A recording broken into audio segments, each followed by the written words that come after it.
I'm Sarai. And I'm Haley. And this is Seamwork Radio. Hi everyone. Haley and I are taking a break for the holidays, and while we're gone, we're resharing our Sewing by Design series from earlier this year. This series was really popular, and a lot of people have found it helpful for building a framework around their sewing so that they can get more out of it. Today's episode is the second step in the process, and it's all about building your practice so that you can fall in love with sewing and build momentum.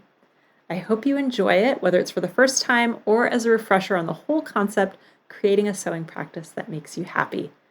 And by the way, if you're looking for a gift for yourself or for a friend who sews, we have gift certificates available right now on seamwork.com.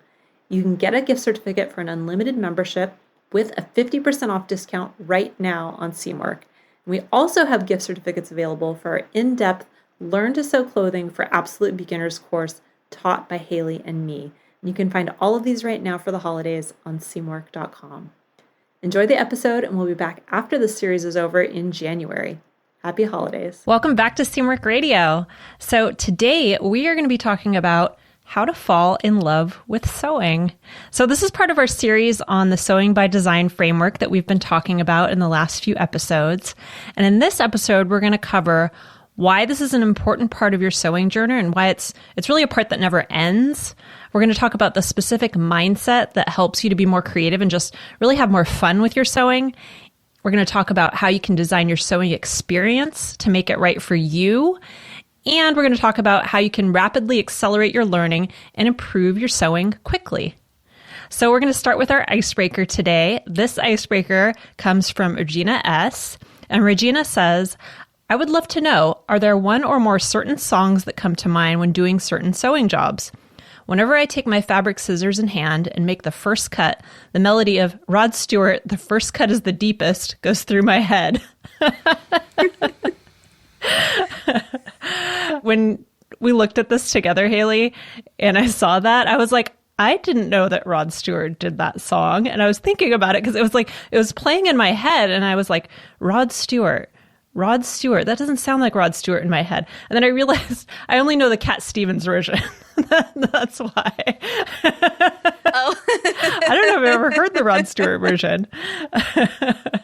Oh, yeah. I feel like that's the one I think of most when I think of that song. And then Sheryl Crow did it. I don't know that one either. I think of that too. Okay, well, you're going to have to go do some research after we're done recording. I don't know how they could be as good as Cat Stevens. I love Cat Stevens. Yeah, it's true. I love Cat Stevens, so I'm not quite sure how Rod Stewart and Sheryl Crow jump to the top of my list So do you have a sewing song? Do you have a song that plays in your head when you do certain sewing things?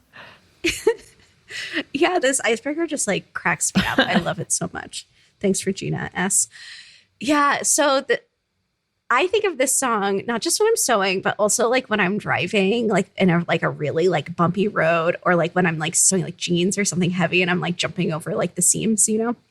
I always think of that Chevy commercial, like a rock, that one. Oh, like a rock. This is the episode in the podcast where I sing to you everyone. kind of have to. I'm sure it's like an actual like song with other lyrics other than that, but I just sing that over and over again to myself. I'm like on my Kenmore, just like thrashing on some jeans. I love it. It is just like a Chevy truck, those Kenmore sewing machines. Yeah, you know. My good old Kenmore is so Americana. Such a vibe. But that's kind of like the only song that I like think about very regularly when I'm sewing and driving, which are kind of like similar activities. Yeah, they are in a lot of ways. I don't really have a sewing song, I'm afraid. I wish I had a funny answer to this. I have songs throughout my life, but mostly songs I sing to the cats, you know?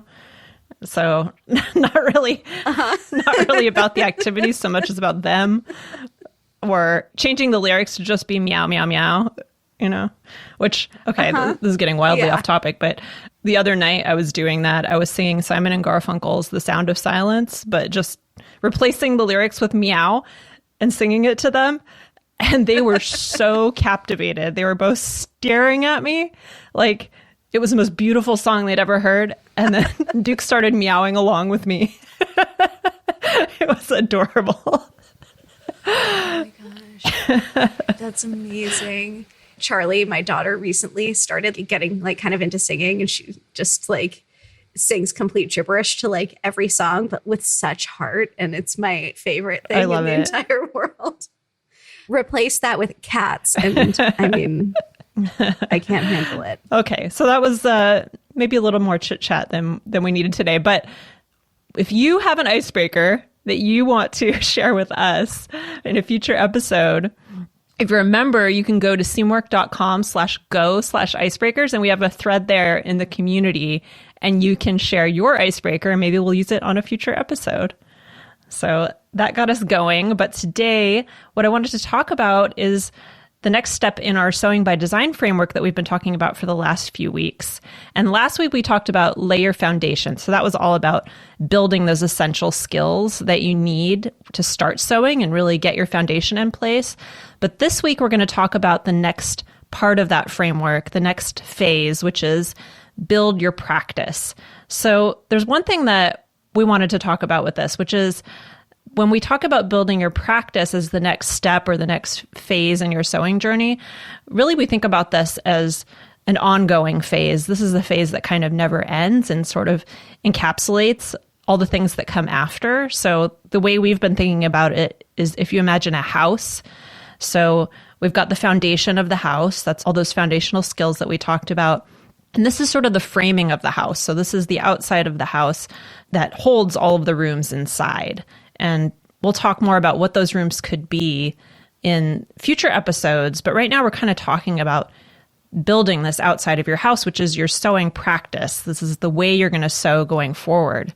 So I'm really excited to talk about this because I think it's something that people don't always think about a lot, especially if they're early on in their sewing journey. And it can really make a huge difference in how much you enjoy sewing. So Haley, do you want to tell us a little bit more about what we've learned about this phase of people's sewing journey? Yeah. So like you were saying, this phase of your sewing practice and building your sewing practice is kind of like the container that the whole rest of your sewing journey will be housed in. So at this point, you've developed your basic sewing skills and you kind of have that foundation going, the basics. You're probably not like Googling something every 5 minutes anymore when you're sewing. You can like probably make it through projects with minimal resources, and you can kind of get like a little bit, I think, more into a flow as you're sewing. And this is like a really fun part of the journey because it's where you get to really like experiment and start to have fun. You still obviously have a lot of things to learn because sewing is really about this ongoing learning process.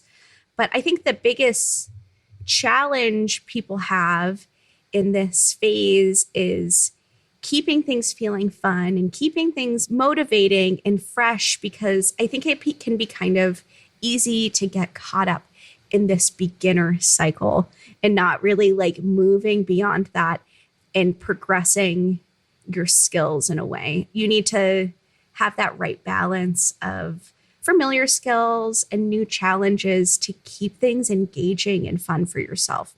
Yeah. I think the biggest question people are probably wondering is like, how do you know if you're in this phase? And I think that this is just, like I said before, anyone who would no longer classify themselves as like a very strict beginner. You feel like you can sew like a little bit more independently and you have some more flexibility and you're able to like explore more types of projects and you're not really like weighed down by like, oh gosh, is this like beginner enough? This is the place where you really get to like kick yourself out of that and start challenging yourself a little bit more and playing and having a lot more fun. Yeah, it's such a fun part of not just learning to sew, but I think the entire process of sewing. I feel like this is something you come back to again and again, is just figuring out what's right for you and what's going to help keep you learning and keep you motivated. Yeah. I think that what's interesting about this phase is you're going to like build this container for your practice. But then over, your years or decades maybe of sewing, you're going to want to like kind of revisit this and like reinforce that practice and re-fall in love with sewing time and time again. So this isn't, like we said before, something that you're just going to like do for a few months and then move on to the next thing. This is kind of a lifelong practice and just falling in love with sewing. So we have a whole bunch of tips to help you with this process and to help you fall in love with sewing.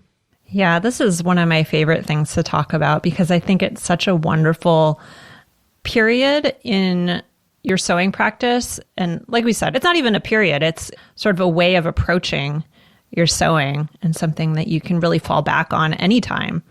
So the first part of this that I wanted to talk about, and we're going to come back to this in each of the different parts of this Sewing by Design framework that we're talking about, but the first step is always thinking about the mindset behind this. And so there are some things to keep in mind, to sort of cultivate in yourself in order to approach this in a way that makes it really enriching and really fun for you.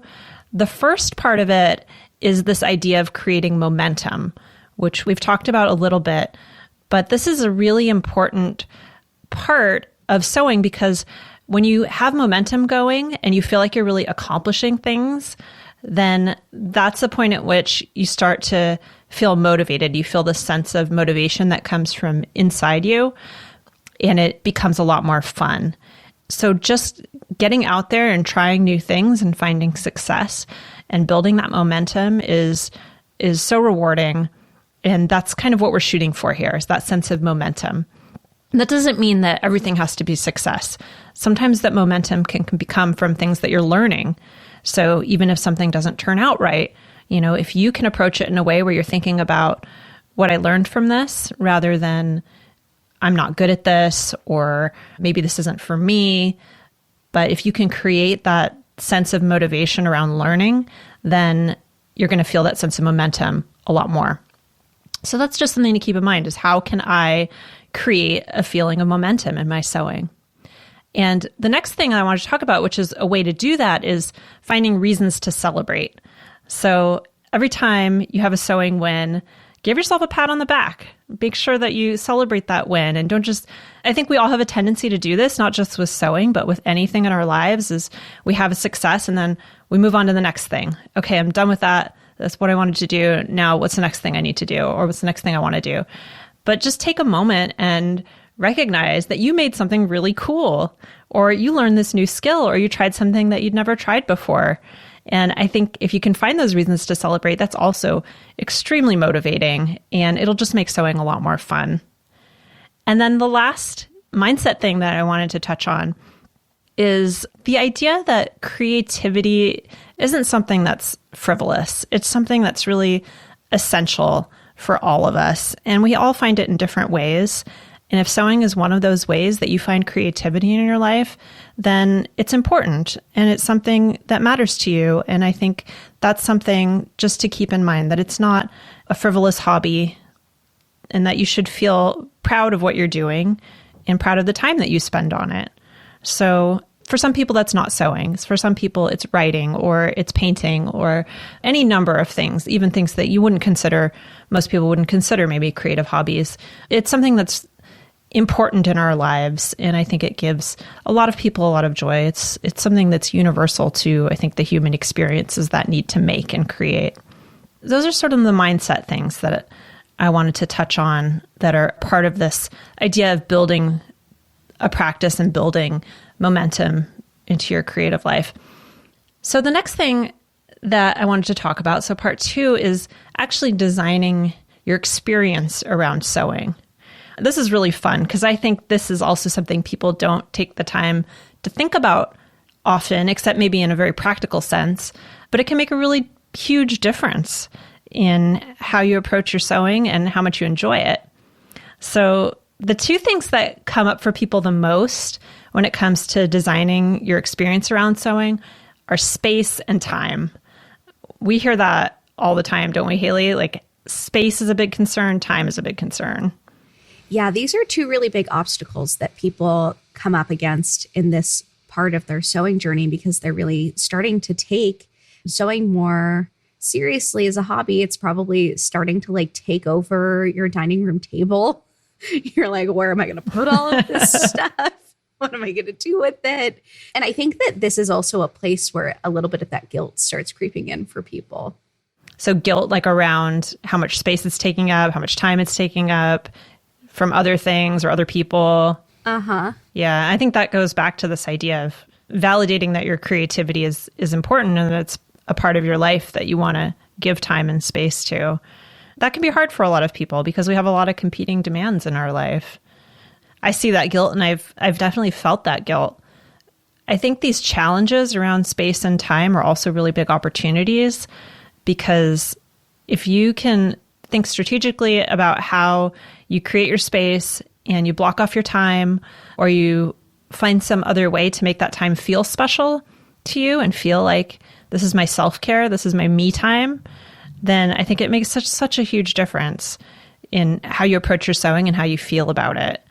For me, I think for years, I didn't really have a space to sew for many, many years. And I would have to cut my fabric out on the floor in a tiny apartment and, have to take out my machine every single time out of the closet and set it all up and then put it all back. And I know for a lot of people that can be a big hurdle, but there are things you can do to make it feel a lot easier and a lot more like you have a creative space. We actually have a free download called The Ultimate Guide to Sewing Spaces that you can get. We'll put a link to it in the show notes, but it has a bunch of tips for setting up your sewing space, even if you have very little space. So no matter what your space, no matter what your budget, ways to make it feel more like a creative space that you want to be in rather than kind of a hassle. Mm-hmm. And just kind of minimizing the effort. There's so many obstacles in your day-to-day life that are going to want to pull you from your creative practice, whether that's sewing or painting or whatever it is for you. Removing as many of those obstacles as you can by, if you have the opportunity to create a dedicated space, by making it a place you want to be, or by making your setup as easy as possible to unpack and then pack back up again. I know I've had teeny tiny apartments, and I set up a little cart that goes into the closet that I pull out with all of my sewing gear, and then it rolls right back in when I'm done. Yeah, there's so many little tricks that you can do. For me, when I didn't have much space, I just never really thought about those little things and how I could make it feel better. I think if I had done that, then I probably would have done more sewing at that time in my life and, enjoyed it a lot more. I think there's similar stuff going on with time. It's hard to find time for yourself, no matter what that me time is. And it's hard for people to prioritize things that make them feel good versus things that they're doing for other people or that they feel like are obligations in their life. But it's so important. It's such a vital part of, for me at least, for maintaining my mental health, is having time set aside for myself. Don't you think? Yeah, absolutely. It feels like the first to kind of drop off the to-do list in times in your life when you're busier than others or overwhelmed. But I know for me personally, when I claim that time, that everything else feels a little bit easier. Yeah. Sometimes it's easier said than done. Yeah. Yeah. And there are different strategies, and some strategies work better for some people than for others. Some people like a lot of structure and having certain time set aside. I like it that way. Just makes my life easier if I have certain time set aside for things that I really enjoy doing, like even just yoga or meditation or writing. I have those kind of rituals in my life. But for other people, they like it to be a little bit more free-flowing, and having too much structure makes them stressed out. So it really is about what works for you. The next section that I wanted to talk about, so we talked about mindset, we talked about designing your experience, is actually the practice of building your skills and doing that with intention, because that's a big part of the motivation process, is just finding new ways to learn and new things that excite you. So Haley, you were telling me about some ways that you taught this to students when you would teach sewing in person. Maybe you could tell us a little about that. Yeah, what I would always tell my students, because most of the people I taught in group class settings were usually beginners or advanced beginners. And then there was kind of a time where I needed, with certain students, I needed to give them a little nudge out of the nest, fly free. You can do it. And my recommendation is always when you're picking out a pattern, especially when you're in this phase, get very familiar with reading pattern descriptions and reading pattern flats so that you can identify the skills that you're going to learn or use when you're sewing this pattern. And then kind of like inventory those skills and try to pick patterns that have a max of like 2 to 3 new skills. I think that that's kind of like the sweet spot, like 3 or less, because you'll still get to practice all of those skills that you've been learning with your previous projects, but you'll also get to sink your teeth into something like a little bit meatier and really progress your skill set. So that's like my number one recommendation for people to not get stuck in sewing the same old, and relying on the same dozen skills is just pick those projects really intentionally. Try and choose something where you're going to learn a little something new every single time. I think it's great for people who want to build their skill set in this like not super rigid, structured way. You can just kind of like choose your adventure as you go and not have to worry about all of the steps that you need to take to get there. Just kind of, as cliche as it is, kind of enjoy the journey and just take strategic turns here and there. Yeah. That's definitely how I approached knitting when I was learning to knit. We might have talked about this before.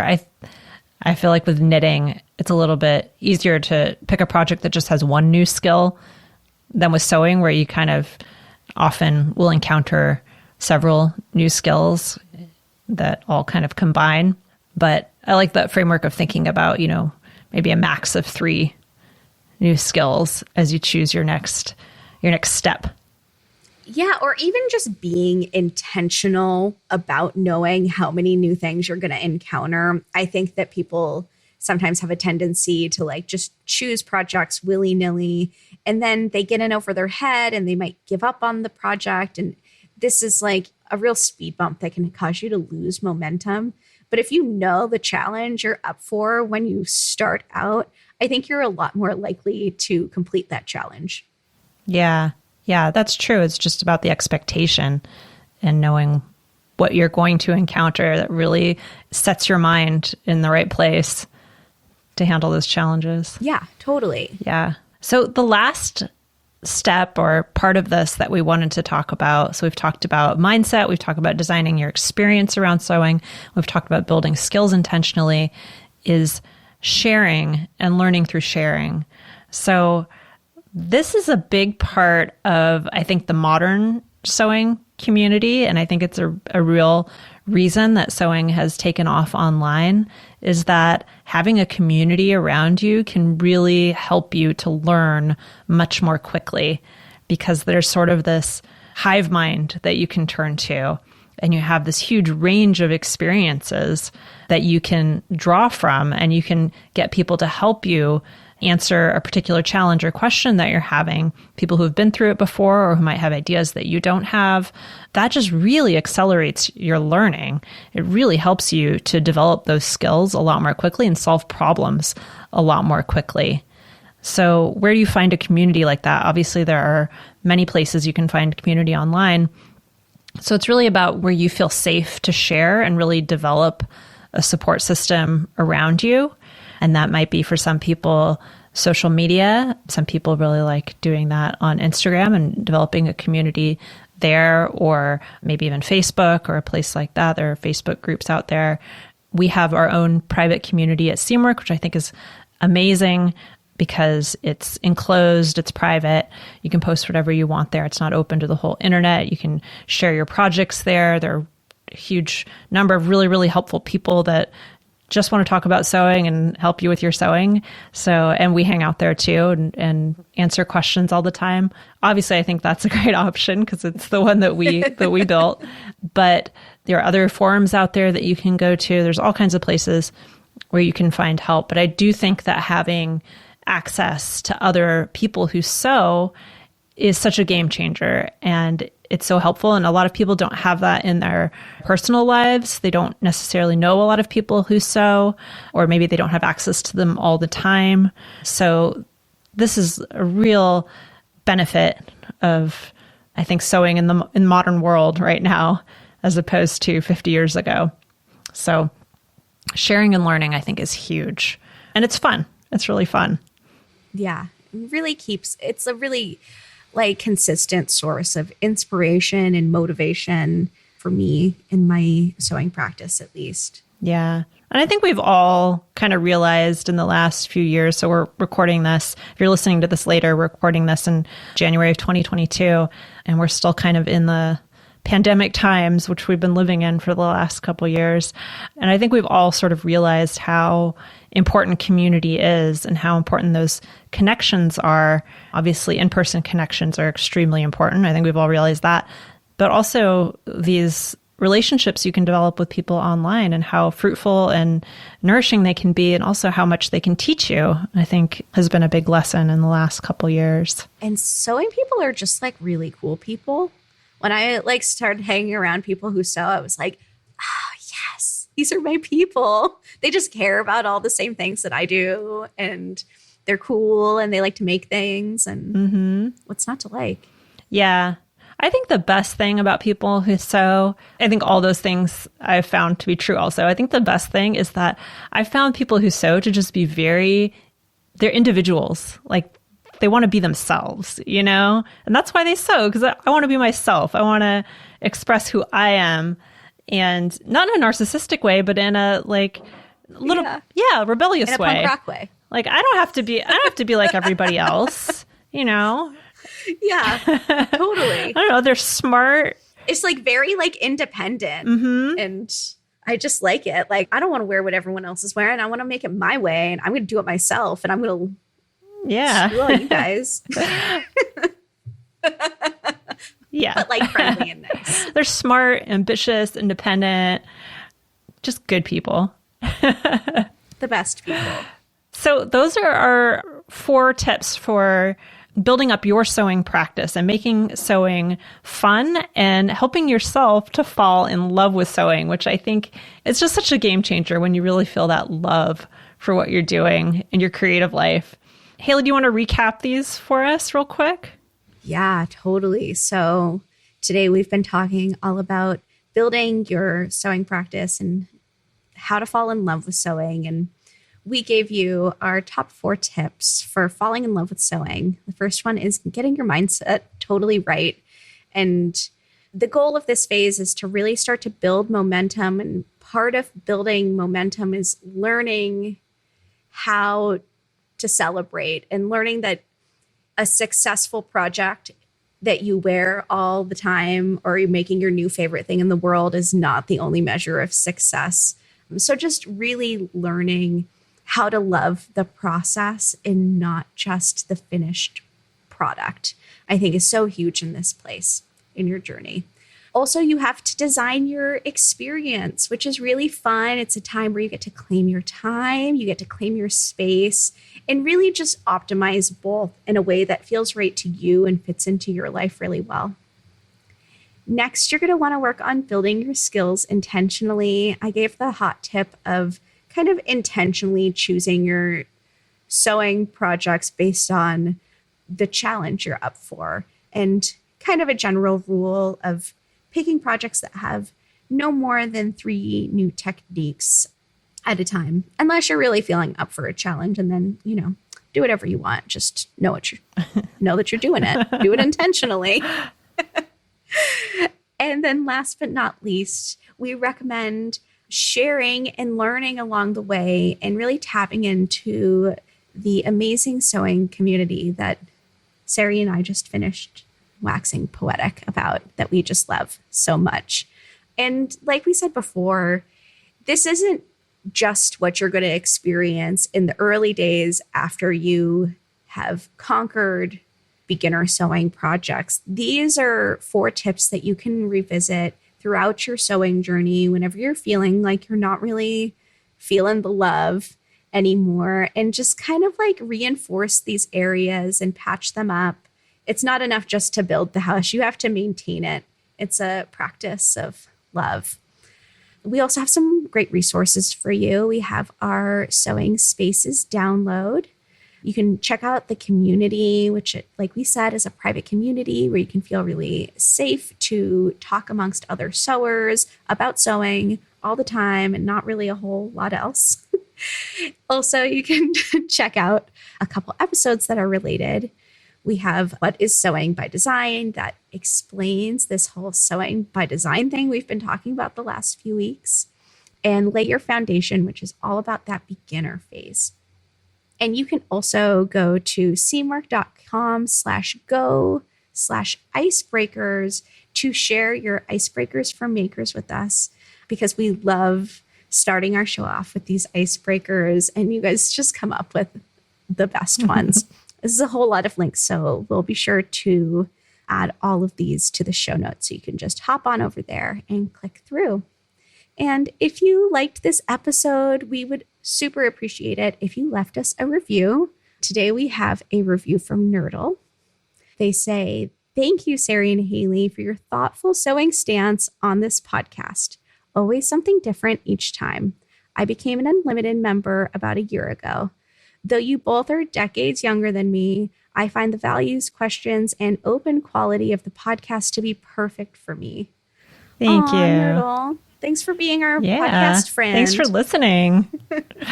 You can sit at our table anytime. And if you're not yet a Seamwork member and want to try one of our most popular sewing patterns, you can currently get the Quince jacket for free. Quince is like one of my favorite patterns of ours. So I love it. Definitely such a good deal.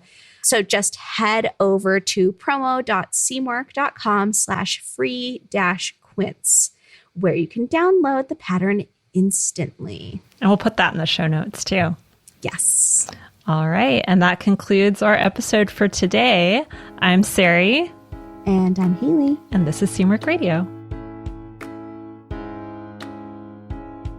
Seamwork Radio is brought to you by the team at Seamwork. Seamwork's an online community that supports you in creating a wardrobe that feels right for you. When you join us at Seamwork, you become part of our private community of makers, and you also get access to monthly sew-along classes, a library of over 200 sewing patterns, and tons of great resources to help guide you through the sewing adventure that you choose. Podcast listeners can get half off a Seamwork Unlimited membership, which means you can download as many of those 200 plus patterns as you want at any time, and our community will be there to guide and support you. If you'd like to join us for half off, just visit seamwork.com/go/podcast50. You can also find us on Instagram at Seamwork, or visit our YouTube channel, which is called Seamwork Video. We love hearing from you, so let us know if there's a topic or a personal story that you'd like us to cover. Thanks for listening to Seamwork Radio.